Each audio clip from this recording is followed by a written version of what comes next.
सो hello everyone, welcome back. आज के इस वीडियो में हम लोग सीखेंगे how to take input from the user and how to display output. साथ ही हम लोग देखेंगे ऑपरेटर्स के बारे में। ओके, सो अब हाउ टू टेक इनपुट। अभी इनपुट क्या होता है? By input I mean that how to take any data from the user, है ना। जैसे कि मान लो यूजर आपको बोल रहा है कि ऐसा सिचुएशन हो सकता है कि एक काम करो तुम ना, ये इन दोनों नंबर को ऐड कर दो, 13 और 15 को। तो ये नंबर कौन दे रहा है?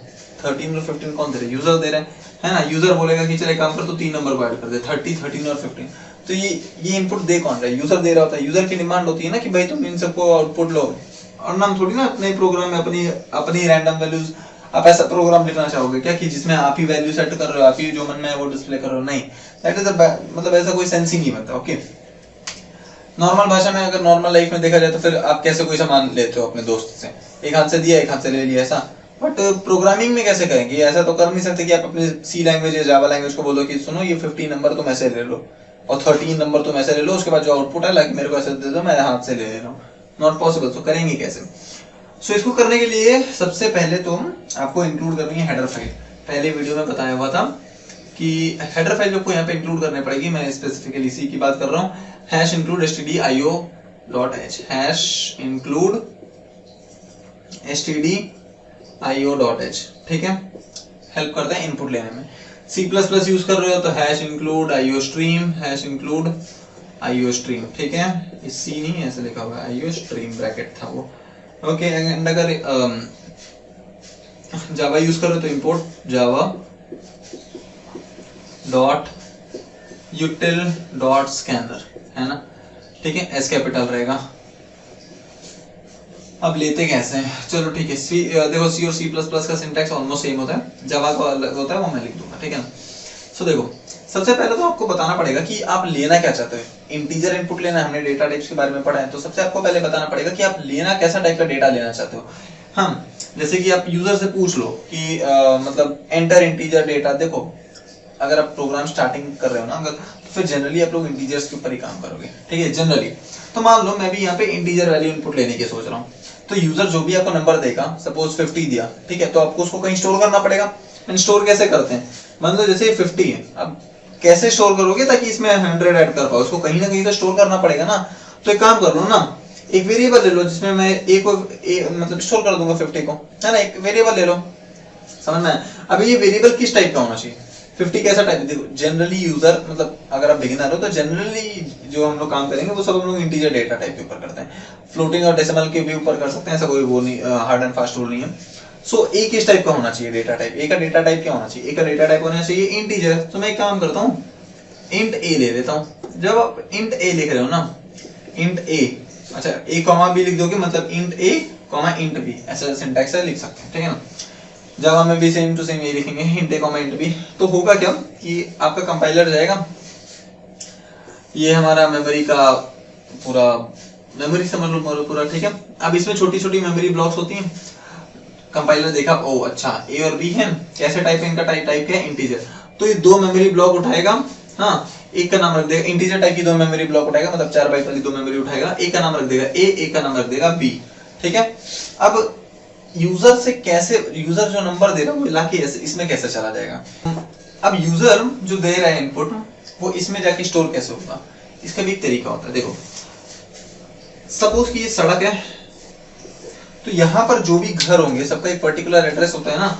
यहाँ मान लो एक घर है, ठीक है, एक मान लो इधर बगल में घर है, ठीक है, एक मान लो इधर बगल में घर है, ऐसे सबका एक एड्रेस होता है कि नहीं? ठीक है। सो सबका एड्रेस जैसे यहाँ पर होता है ना, और हर एड्रेस यूनिक होता है ऑब्वियसली। सब यहाँ आपका एड्रेस कैसा होता है? कॉम्बिनेशन ऑफ लेटर्स एंड मतलब जैसे कि क्या होता है, लेटर्स एंड मतलब अल्फाबेट्स रहता है ना उसमें, है ना, साथ में कोई न्यूमेरिकल डिजिट्स भी रहती हैं। सेम यहाँ पर भी होता है। यहाँ पे जो भी ये ब्लॉक्स दिख रहे हैं ना, इन सब का एक पर्टिकुलर एड्रेस है। मान लो ये जैसे हमारा पूरा मेमोरी का स्ट्रक्चर, अब इसमें छोटा छोटा मेमोरी ब्लॉक्स होगा। ये मान लो इंटीजर के ब्लॉक्स हैं, मान लो ये वाले जो हैं ये फ्लोटिंग पॉइंट वेरिएबल के ब्लॉक्स हैं, ठीक है ना। अब इन सब का एड्रेस होता है, इनका एड्रेस दिखता कैसे? इनका एड्रेस होता है एक हेक्साडेसिमल नंबर। एक हेक्साडेसिमल नंबर क्या होता है? Hexadecimal number is nothing but a combination of numbers and alphabets. जैसे कि 1 0 0 A 5 B ऐसा दिख जाएगा तो ये समझ लेना कि ये हेक्साडेसिमल नंबर होता है। समझ में आया? ठीक है ना। तो अब इनका एड्रेस होता है हेक्साडेसिमल नंबर के फॉर्म में। फॉर सिंपलिसिटी हम लोग इनका एड्रेस ऐसे मानेंगे कि चलो 100, इसका एड्रेस है 100, चलो इसका एड्रेस है 101, है ना, चलो इसका एड्रेस है 102, सिंपलिसिटी के लिए, ठीक है ना, मैं हेक्साडेसिमल नंबर नहीं लिख रहा वहां पे, ठीक है। हाँ तो देखो अब इंट ए कॉमा इंट बी, अच्छा तो फिर से समझते हैं इसको कि इंट ए कॉमा इंट बी लिखना है। अच्छा कंपाइलर क्या देखेगा, अच्छा ए कॉमा बी है, कैसा टाइप का है, इंटीजर, तो जाएगा अपने ब्लॉक में, देखेगा इंटीजर ब्लॉक से, हाँ है, तो मान लो वो इस वाली जो 100 पे जो इंटीजर एड्रेस है, जो 100 ये वाला जो ब्लॉक है ना, इसका एड्रेस क्या है 100, इसको इसने नाम दे दिया ए, एंड 101 वाली को नाम दे दिया ये बी, मतलब 101 वाले पे जो एड्रेस, मतलब 101 एड्रेस पे जो ब्लॉक पड़ा है उसको नाम दे दिया इसने बी, ठीक है ना, ठीक है। सो अब क्या, अब देखो इनपुट लेने का तरीका ये होता है, सेमीकोलन डालना होता है यहाँ पे, इनपुट लेने का तरीका होता है, इनपुट लेने के लिए आपको एक फंक्शन लिखना पड़ता है, फंक्शन का नाम है स्कैनफ।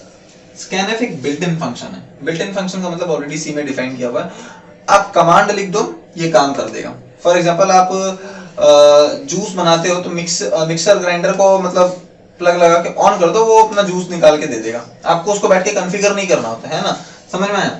सो वैसा ही होता है कि बिल्ट इन फंक्शन ऑलरेडी पहले से बनाया हुआ है, बस आपको इसको यूज कर लो, हाँ ऐसा है। तो इसको इसके अंदर कैसे काम होता है, इसके अंदर अगर आप जैसे कि चाहते हो सपोज कि इंटीजर वैल्यू लेना, हम लोग यहाँ पे इंटीजर ले रहे हैं, इंटीजर की बात करते हैं फिलहाल।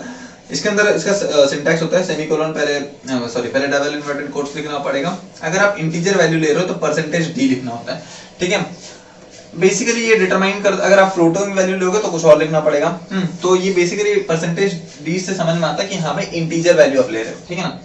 कॉमा डालना पड़ेगा, एंड लिखना पड़ता है और ए लिखना पड़ता है। मैंने ए क्यों लिखा यहाँ पे, सी क्यों नहीं लिखा, क्योंकि जो पहला नंबर यूजर एंटर कर रहा है ना, मैं चाहता हूँ कि वो जाके कहाँ स्टोर हो जाए, ए में। मान लो यूजर जो एंटर कर रहा है वो 3, ठीक है, तो मैं क्या चाहता हूँ कि ये जो 3 है वो जाके स्टोर हो जाए ए में, मतलब ए इक्वल टू 3 हो जाए, समझ में आया।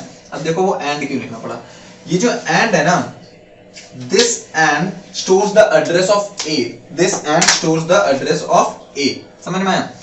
मतलब ये जो and है, इस and के पास A का एड्रेस है ना, A का एड्रेस क्या है 100, है ना, तो फिर ये and के पास क्या है, ये and के पास यहां से यहां जाने का रास्ता है, एंड ये यहां से यहां किसको पहुंचा देगा, मतलब सपोज कि यूजर ने एंटर किया 3, ठीक है, सो ये 3 को क्या करेगा, ए के एड्रेस पे ले जाके रख देगा। मतलब यहाँ पे जो 100 है ना, चलो इसको थोड़ा क्लियरली बनाते हैं, कॉपी ज्यादा हॉटस्पॉट हो गई है ना, एड्रेस हम लोग सेम रखेंगे, ठीक है। मान लो यहाँ पे मैं बना दे रहा हूँ, ऐसा हमारे ब्लॉक है मेमोरी वाली, ये 100 वाला एड्रेस था, ये वाला ऐसे एक और एड्रेस था, मान लो ये एक और एड्रेस था हमारा, तो ये 100 है, ये 101 है, ये 102 है, ये मान लो अब इसको कंपाइलर ने बुलाया ए, तो ये सपोज यहाँ पे यूजर ने इनपुट दिया 3, ठीक है, तो ये 3 कहाँ लेकर के प्लेस कर देगा, 3 प्लेस हो जाएगा इधर इसमें। कैसे पता चलेगा कंपाइलर को इसी पे प्लेस करना है, क्योंकि इस एंड के पास ना ये एड्रेस है, एंड इसको क्या करेगा 3 को ए के एड्रेस पे ले जाके रख देगा, समझ में आया। ऐसा समझो पोस्टमैन आया, पोस्टमैन ने आपके एड्रेस पर ले जाकर लेटर रख दिया, लेटर क्या है यहाँ पे 3, समझ में आया। अब अगर आपको मान लो एक और बार इनपुट लेना है, तो अगर आप बिगिनर हो तो मैं एडवाइस करूंगा ऐसे ही लिखो, स्कैनफ वापस से, है ना, percentage d comma and b. अब क्या होगा, मान लो दूसरा नंबर जो यूजर दे रहा है मेरे को, पहला नंबर जो यूजर दिया था वो 3 था, दूसरा नंबर जो यूजर दे रहा है वो 10 है, तो अब ये 10 क्या होगा वापस से, मतलब देखो जब आप 10 लिखोगे तो 10 कहाँ जाके स्टोर हो जाएगा, बी वाले ब्लॉक में, बी वाले ब्लॉक का एड्रेस यहां से मिल जाएगा, एंड कंपाइलर इसको यहां स्टोर कर देगा, समझ में आया, ठीक है ना। अगर आप देखो, अगर आप 10 नंबर इनपुट लेना होता तो क्या आप स्कैनफ बार बार लिखते, नहीं लिखते, ठीक है ना। क्या इसका एक शॉर्टकट तरीका, शॉर्टकट क्या मतलब इसका है ऐसा कि अगर आपको एक से ज्यादा नंबर लेने हैं ना इनपुट, तो ऐसा करो, percentage d comma and a, ठीक है, comma and a comma and b लिख दो, समझ में आया। परसेंटेज डी क्यों लिख रहे हैं, क्योंकि ये इंटीजर वैल्यूज आप ले रहे हो, समझ में आया, ठीक है ना। अब चलो मान लो मुझे एक ऐड करना था, अगर आपने 2 वैल्यूज इनपुट ले ली, अब आपको ऐड करना है ना, तो ऐड कैसे करते हैं भाई, 2 वैल्यूज को ऐड करने का तो बचपन से लोग पढ़ते हैं a प्लस बी। अब a प्लस बी की वैल्यू मैं कहीं रखूंगा ना, मुझे कहीं a प्लस बी की वैल्यू स्टोर तो करनी पड़ेगी ना, तो मैं एक काम करता हूँ, एक और ब्लॉक ले लेता हूँ इंटीजर का c। कंपाइलर क्या करेगा, अच्छा c इस वाली इंटीजर ब्लॉक पे आएगा, इसका नाम दे देगा c, समझ में आया। एंड मैं a प्लस बी की वैल्यू स्टोर करूंगा c में, समझ में आया। तो अब ये c में क्या स्टोर हो जाएगा, a प्लस बी की वैल्यू, a प्लस बी की वैल्यू मतलब 3 plus 10 that is equal to 13 store हो जाएगा। समझ में आया? हमेशा याद रखना कि पहले LHS का पहले RHS कैलकुलेट होता है, बाद में जो भी आंसर आता है वो जाके LHS वाले वेरिएबल में असाइन हो जाता है। बातों ही बातों में ना मैंने आपको दो चीजें बता दी, ये इक्वल टू और एक प्लस, ये दोनों ना एक ऑपरेटर है, मतलब एक टाइप ऑफ ऑपरेटर्स होते हैं, इनके बारे में अभी और डिस्कशन होगा। ठीक है, तो चलो मान लो अभी आपको C को प्रिंट करना है, सपोज अब ये कोड बाकी का मैं यहाँ पे लिख रहा हूँ। ठीक है, आपको ऐसा यूज आ गया कि भाई यूजर को मेरे को बताना है कि भाई C प्रिंट हो रहा है या नहीं, है ना? तो चलो प्रिंट करने के लिए C में जो फंक्शन बना है वो है प्रिंट एफ। समझ में आया? प्रिंट एफ लिखेंगे, सेम काम, इंटीजर वैल्यू प्रिंट करनी है ना, तो परसेंटेज D लिखो, कॉमा देके लिख दो C। समझ में आया? यहाँ पे ना एंड मत लगा देना, अगर आप यहाँ पे एंड लगा दोगे ना तो फिर वो मतलब ये 100 प्रिंट कर देगा, 102 प्रिंट कर देगा। समझ में आया? ठीक है ना? इसका एक तरीका मतलब है, सेट ऑफ रूल्स है कि एंड लगाने से क्या होता है, वो क्यों 102 प्रिंट करेगा, because this and is storing the address. Okay, so आपको क्या चाहिए कि C पे जो वैल्यू है वो प्रिंट करना ना, तो कॉमा देके C दे दो। परसेंटेज D क्यों दिया? क्योंकि ये एक इंटीजर वैल्यू है, comma is a separator and nothing else. Inverted quotes के अंदर आपको लिखना पड़ता है जो भी आप मतलब देखो, अगर ऐसे मैं ऐसे भी लिख सकता था चाहता तो प्रिंटफ, मैं सीधा अगर यहाँ पे चुपचाप या फिर चलो यहाँ पर मैं प्रिंटफ का कोड यहाँ पर लिख रहा हूँ। ठीक है, printf value of C is value of C is, ऐसे लिख सकता था कॉमा C, बट ये थोड़ा गलत हो जाता है, यहाँ पे परसेंटेज D आपको देना पड़ेगा।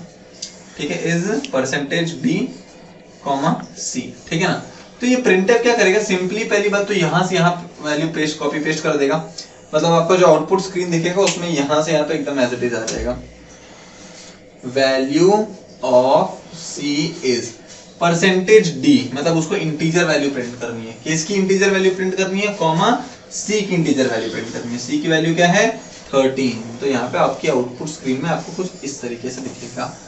आई होप ये वाला समझ में आ गया होगा। अब अगर सेम काम हम लोगों को C++ में करना है तो देखो बस खाली फाइल चेंज कर दो। सबसे पहले काम तो फाइल कौन सी हो जाएगी हमारी, stdio.h की जगह हमें लिखना होता है iostream। ठीक है, iostream है ना, एंड उसके बाद ये सब सेम रहेगा, ये सब सेम रहेगा। scanf की जगह हमें लिखना होता है cin, इनपुट लेने के लिए ऐसा दो बार मतलब ग्रेटर देन वाला साइन डालना, जो भी नंबर्स इनपुट लेना है cin a cin b, मतलब ये a को इनपुट ले लेगा, b को इनपुट ले लेगा, काम कर देगा c = a + b। जैसे यहाँ पे printf लिखा था, यहाँ पे printf नहीं, यहाँ पे लिखना होता है c out, उसके बाद ऐसा लेस देन वाला साइन a। अगर आप चाहते हो सिर्फ एक, अगर आप कोई मैसेज डिस्प्ले करना चाहते हो तो कोई भी मैसेज, अच्छा हाँ मैंने printf में ये डबल इन्वर्टेड कोट्स क्यों यूज किया वो मैं अभी बता देता हूँ, वो मैंने स्टार्टिंग में बताया नहीं। पहले यहाँ पे समझ low value of C is, ऐसा लिखो double inverted quotes comma close करो, फिर ऐसा कर देके C लिख दो। समझ में आया? और उसके बाद हमें लिखना होगा एंडल। एंडल से क्या होता है कि नेक्स्ट लाइन में आ जाता है, बताता हूँ धीरे धीरे, सुनो आराम से। दो तीन चीजें इसमें एक्स्ट्रा कवर कर दी जो मैंने पहले बताई थी। प्रिंटफ के अंदर, प्रिंटफ एक ऐसा फंक्शन है ना कि देखो प्रिंटफ का काम ये है कि उसके अंदर जो भी आएगा उसको प्रिंट करना है, बट उसका भी कुछ रूल्स एंड सिंटैक्स फॉलो होता है। अगर आप लिख रहे हो सपोज, मान लो मैं इसको हटाता हूँ, सो जैसे कि मैं कह रहा हूँ कि मान लो आप लिख रहे हो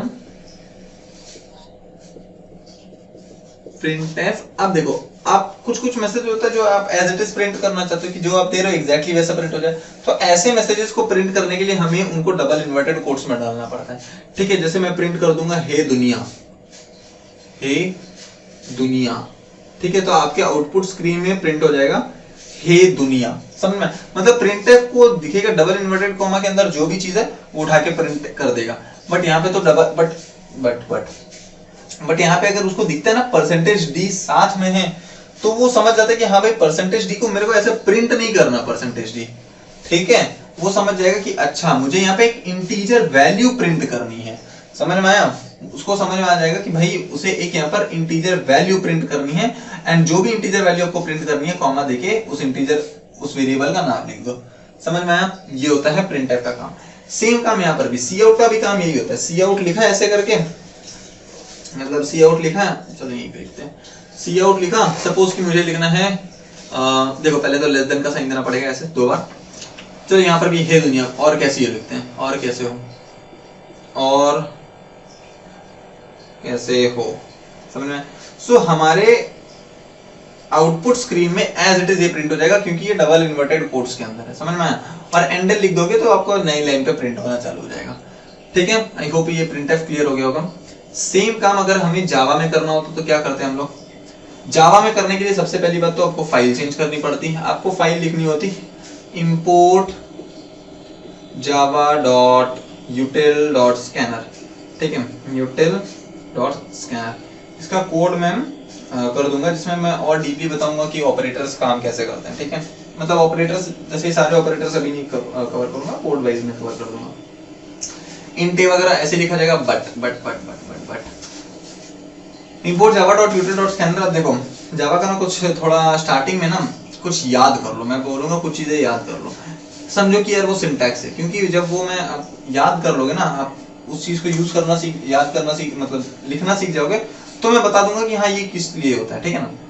अब इसके बाद जावा में आपको कोई भी काम ना एक क्लास के अंदर करना पड़ता है। आप पूछोगे ये क्लास क्या होता है, बता दूंगा, फिलहाल के लिए याद कर लो कि ऐसे आपको लिखना पड़ेगा, पब्लिक क्लास। आपको एक प्रोग्राम का नाम देना होता है, ठीक है, लेट्स से प्रोग्राम का नेम कुछ भी डाल दिया, ठीक है ना, पब्लिक क्लास ABC मान लो, कुछ भी नाम डाल दिया ABCD। यहाँ पे लिखना पड़ेगा आपको, इसका मैं कोड वाइज और अच्छे से सिंटैक्स बता दूंगा। यहाँ पर भी आपको लिखना पड़ता है पब्लिक स्टैटिक वॉइड में, ठीक है ना। उसके पहले आपको स्कैनर का कुछ लिखना पड़ता है, वो काफी लंबा चीज है, वो मैं लिख नहीं रहा। सेम काम देखो मैं बता रहा हूँ, पहले जावा में प्रिंट कैसे करते हैं। जावा में प्रिंट करने का तरीका होता है SOPLN। अब मैंने शॉर्ट फॉर्म लिखा है, इसका फुल फॉर्म होता है system dot out dot print ln लिखना है। ln मतलब क्या होता है कि नई लाइन में प्रिंट करेगा। अब सेम काम इसके अंदर भी, जैसे SOPLN को डबल कोट्स के अंदर कुछ भी दिखेगा ना, वो एज इट इज चुपचाप उठा के प्रिंट कर देगा, ठीक है, ऐसे हे अंडरस्टूड। अंडरस्टूड अगर मैं प्रिंट करूं अंडरस्टूड, तो फिर वो एज इट इज उठा के प्रिंट कर देगा, ठीक है ना। अब मैं चाहता हूं हे अंडरस्टूड, या फिर चलो हे C is, मतलब the value of C is कैसे प्रिंट करेगा। अब C की वैल्यू कैसे प्रिंट करना होगा, यहाँ पे प्लस डालो और यहाँ पे C डाल दो, ठीक है, समझ जाएगा कंपाइलर की। अच्छा एंटर, यहाँ पे समझ जाएगा कि हाँ ये एज इट इज मुझे प्रिंट करना है, प्लस दिखा, मतलब अब ये वाला पार्ट खत्म करो, अब C की वैल्यू उठा के प्रिंट कर दो। ये तो इसमें इनपुट लेने, ये तो इसमें आउटपुट डिस्प्ले कराने का तरीका। इनपुट कैसे लेते हैं, इसमें इनपुट लेने का तरीका होता है, मान लो जैसे कि एक नंबर है A, है ना, पहली बात तो वही इंट A ले लो, ठीक है ना, इंट A। हाँ, अब A को इनपुट कैसे है, A इंटीजर टाइप का है, तो A को इनपुट लेने का तरीका होता है int A is equal to SC dot next int, ठीक है ना। ये तरीका होता है हमारे पास इंट A लेने का, है ना। और सॉरी यहाँ पर ऐसे ब्रैकेट्स डालोगे। अभी आपको नेक्स्ट कीवर्ड नहीं समझ में आएगा, SC समझ में नहीं आएगा, मैं फिलहाल के लिए मैं कह रहा हूँ ना, थोड़ा देर के लिए कोड याद कर लो, क्योंकि अगर मैं अभी समझा दूं कि स्कैनर जो है वो क्लास होता है एंड ये SC उसका एक ऑब्जेक्ट होता है, आपके दिमाग में कुछ नहीं जाएगा। जब आप थोड़ा सा कोडिंग कर लोगे, जब आपको समझ में आने लगेगा हाँ चीजें ऐसी चल रही हैं, तो फिर मैं बताऊंगा कि स्कैनर क्या होता है। इसके वीडियोस अपलोड कर दिए जाएंगे ऑब्वियसली, ठीक है। तो इसमें अपलोड करने इसमें इनपुट लेने का तरीका कुछ इस तरीके का होता है, okay. And one more thing, ऐसा नहीं कि आप सिर्फ इंटीजर को इनपुट ले सकते हो, आप फ्लोटिंग पॉइंट नंबर भी इनपुट ले सकते हो, आप स्ट्रिंग भी इनपुट ले सकते हो। कोड करके बताऊंगा, ज्यादा समझ में आएगा, ज्यादा थ्योरी लिख दूंगा, आप बोलोगे क्या हो रहा है, आपके दिमाग के ऊपर से चला जाएगा। एक तरीका बता दें कि हाँ इंट से लेते हैं, स्कैनर से लेते हैं। स्कैनफ में डबल और फ्लोटिंग पॉइंट वेरिएबल कैसे लिया जाता है, या फिर आप स्ट्रिंग कैसे लोगे, वो मैं कोड वाले पार्ट में इंक्लूड कर दूंगा। This is it for this particular video. अगले वाले वीडियो में हम लोग पहले देखेंगे ऑपरेटर्स एंड उसके बाद देखेंगे हम लोग कोडिंग के एनवायरनमेंट से हम लोग इंट्रोड्यूस होंगे, okay. So till then thank you.